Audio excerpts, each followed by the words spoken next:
Hey guys, welcome back. So today I want to show you let's call it an on-the-road loadout.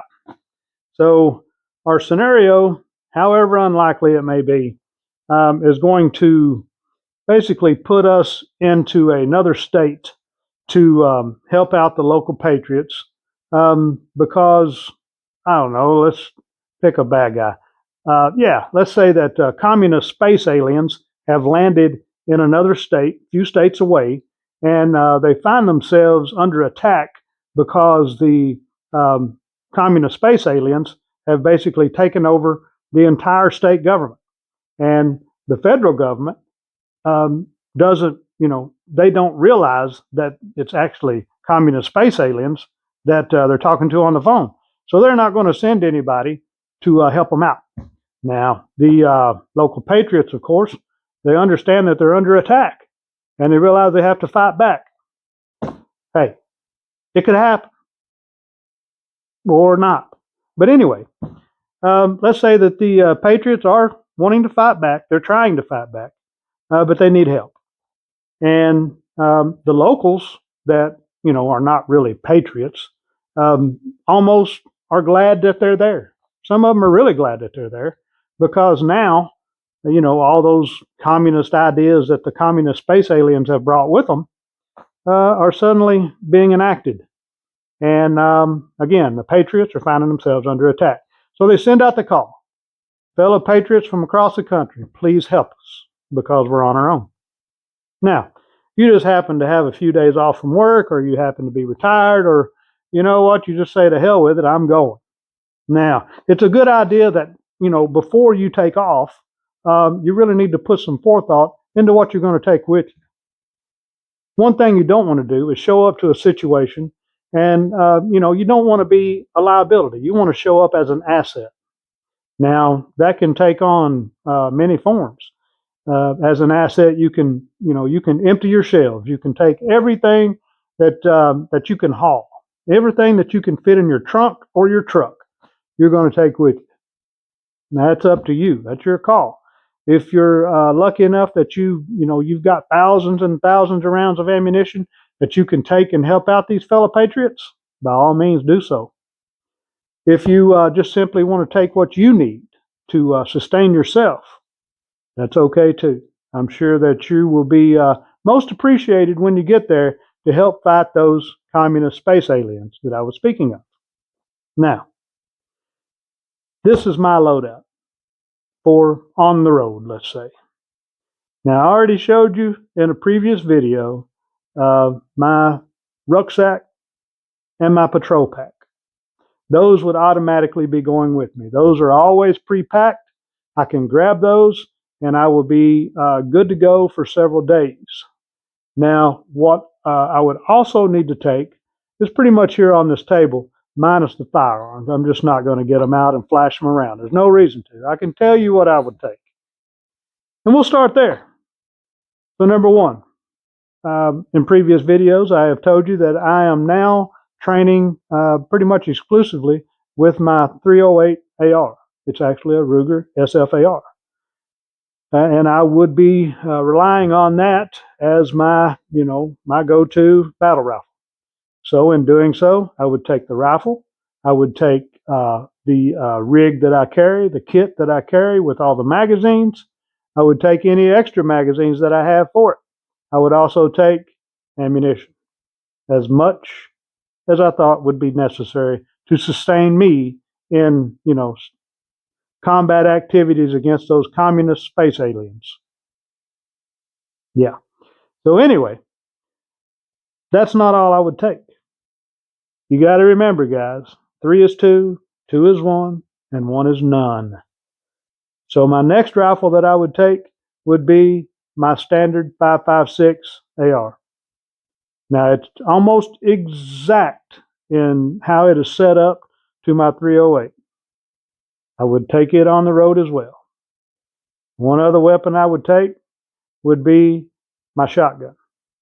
Now, you never know, but these communist space aliens may have drones that they fly around, and you need to be able to shoot those out of the sky. Ukraine has taught us that. So now we're looking at a shotgun, we're looking at a 5.56 AR, and we're looking at a 308 AR. That's my 3 long guns.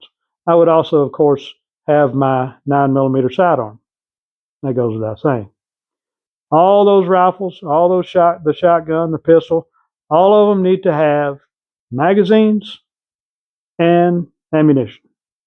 Now, load your magazines well ahead of time. Load them all.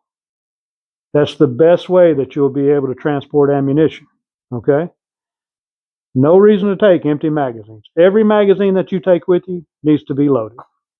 That's what this bag is. This is basically a bailout bag, and it's got a few magazines in it.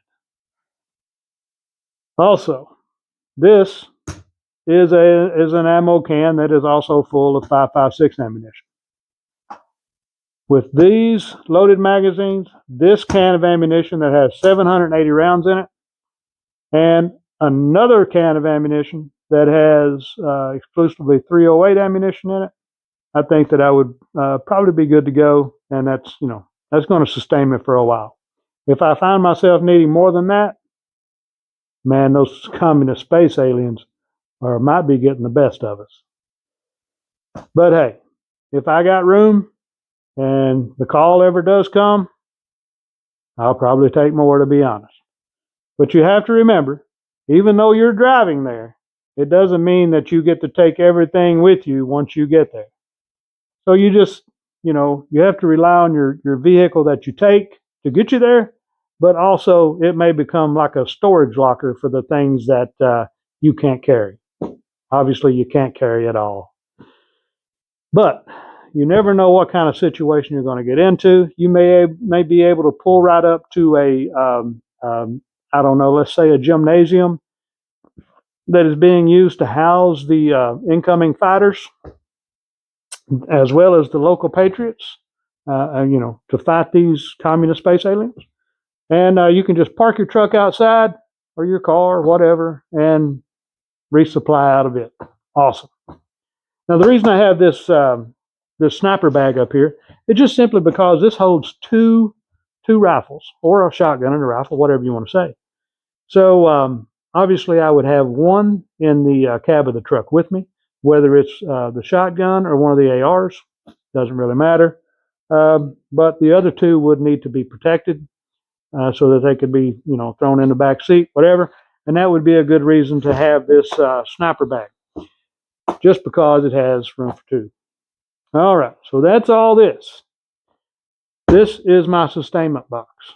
This is a Pelican case, a 1650 that I bought used on the surplus market. Guys, quite a bit of thought has gone into what's in this case, and I can tell you it's extremely heavy, and I am very glad that this is a strong table. But also, I'm very glad that this case is on wheels. You can roll it around, and it's a lot better than carrying it around, I can tell you. But if you can get yourself one of these cases and load it up similar to the way I have mine, or just ever how you want to load yours, I would definitely recommend it. Now, they can be had on the surplus market. You may have a surplus store near you that carries them, but you can certainly find them online, places like eBay. Whenever I got this, it was full of foam that was supposed to be cut out. Put your little whatever in there so it's protected. Took all that out. Simply used the box for storage, for sustainment. Waterproof, airtight. That means a lot. Let's get into it. I've got all these clasps undone except for that one, and it's got 2, 4. It's got 7 clasps altogether. Very secure when you shut her down. It has a rubber seal so that whenever you close it up, it is, like I said, waterproof and airtight. Okay, this stuff is placed in here just perfectly so that I made the most of the available space. And I'm going to take it all out now for this video. Why not? Here we go. Let me make some room.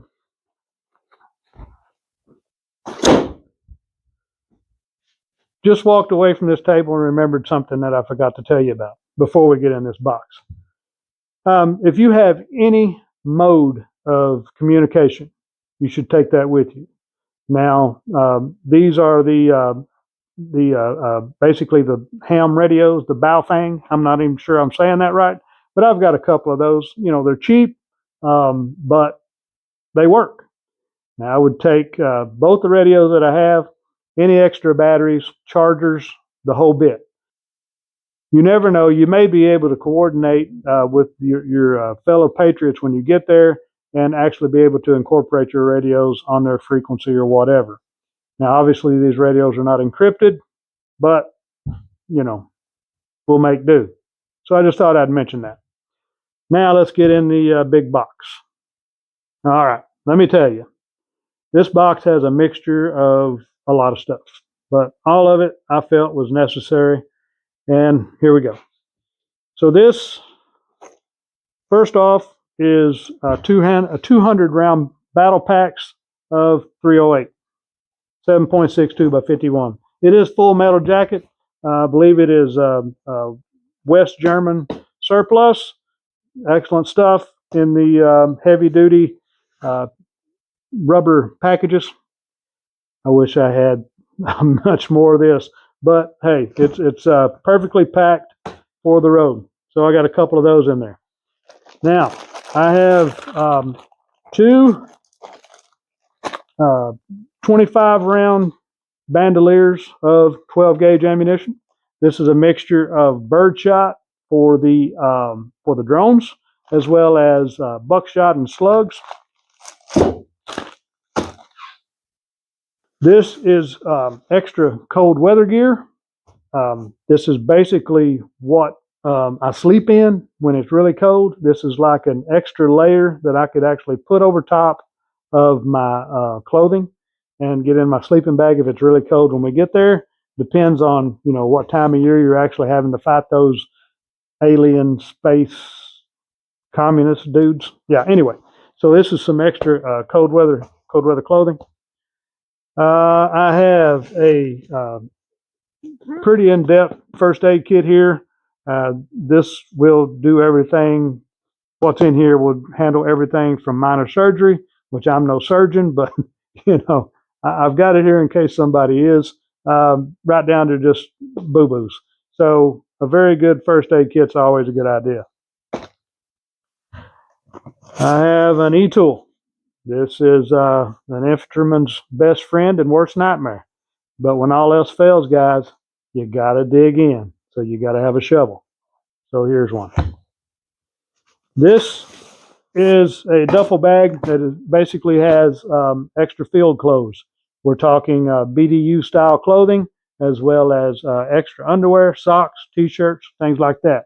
This is just basically has all my clothes in one bag, and I can grab and go. I have a stainless steel cooking pot. If you were ever in the infantry, then, and you know, a lot of the other branches, of course, went out to the field and trained or combat activities, and you know the value of hot water. If you don't have anything to warm water in or you know, boil water, whatever, get yourself some hot water so you can clean, cook, whatever. You're missing out. You need something to heat up water, and here we go. Here is probably about 4 or 5 sandbags. They have multiple uses. Basically just using it as a bag to carry things, but also using it for the intended role. Fill it up with rocks or sand or dirt if you have to use that e-tool to dig in, make yourself a fighting position. You got a few sandbags that help you out there. It's always a good idea to carry them. They don't take up hardly any room, and they don't weigh anything. So this is my saw ammo bag, and basically in here is a survival kit. I'm not going to take everything out of this bag, but there is water filters. There is another first aid kit in here. We have some iodine tablets for water. We have, you know, basic survival tools for making fires, for fishing. Basically, if you only had this bag, and you had a way to maybe get to some good fishing or trap some small game, you could actually survive just out of this bag. Of course, I have my Camelback. This does not have any water in it as of present, but you get to where you're going, fill it up then. And even if you need to filter the water, you've got something to put it in once you filter it.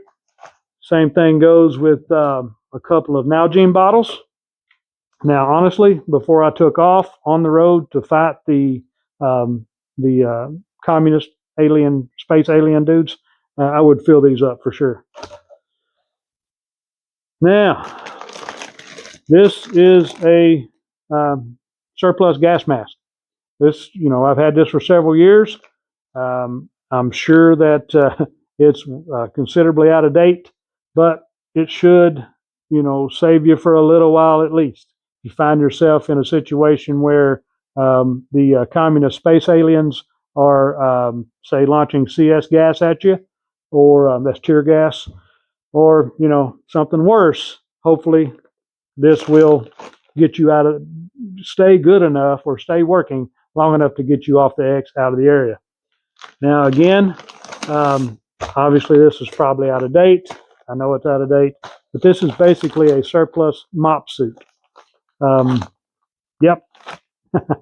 I think enough of it that it takes up space in my box.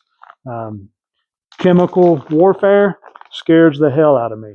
It always has. Ever since basic training when I learned what it was. I don't want anything to do with it. And if I have any chance of surviving it with buying surplus items such as this mop suit and gas mask, I'm going to spend the money to do it. I need to spend more money, get new stuff, but I have what I have. Now, here's a roll of garbage bags. Always come in handy. Here is a couple of cleaning kits for rifle and pistol. These really need to go in my drag bag, so they're staying with the guns. But for now, I have them in my box. This is a large water filter with the catch bags. I believe the brand is it's a Sawyer filter. So this is supposed to be good for thousands and thousands of gallons, and it would work really well in like a base camp. But you can always throw it in a pack if you need to. So you definitely need a way to purify your water, and this is one of them, a good filter. Now, these are early warning device trips, basically, and it's just simply things that I have made. It utilizes shotgun primers and tripwires. So you can make these out of just simple things that you can buy at the local hardware store. Maybe a little bit of welding, a little bit of fabrication skills, and you can make some early warning devices. So I got a box of 4 of those. You never know when they might come in handy. Now, from here, I've just got, let's see, I got 1, 2, 3, 4. I got about 6 MREs and a couple of the freeze-dried meals. Again, if you didn't watch my previous videos about how I package or repackage my MREs, basically, you need to field strip your MREs, pull everything out, get all of the cardboard out of there. It's just taking up space, stacking everything up basically to the bottom of the bag, roll the bag up, tape it up. Now you have, you're taking up the space. 2 of these would basically be about the same space as a regular MRE. So that certainly helps. So there you go, guys. That's everything that was in that box. Quite a bit. And, I'm sure there's a lot more that anybody could use or would need to have with you. But again, a lot is already in my rucksack and my patrol bag, or my patrol pack. But there you go. That is my on-the-road loadout in case we ever have to go fight those pesky space alien communists. It could happen. You never know. All right, guys. Hey, hit me up in the comments if you know of anything right off that I have left out. And if I can figure out some room, maybe I can get it in this box. But for now, I think I'm pretty good. This, along with my other two packs, as I said, I believe we'd be good for several days anyway. All right, guys, thanks for checking out this video. I hope you got something out of it. And I highly recommend, again, getting yourself one of these boxes, get it preloaded, get it ready to go, because you never know when those communist space aliens are going to invade. Till next time, guys.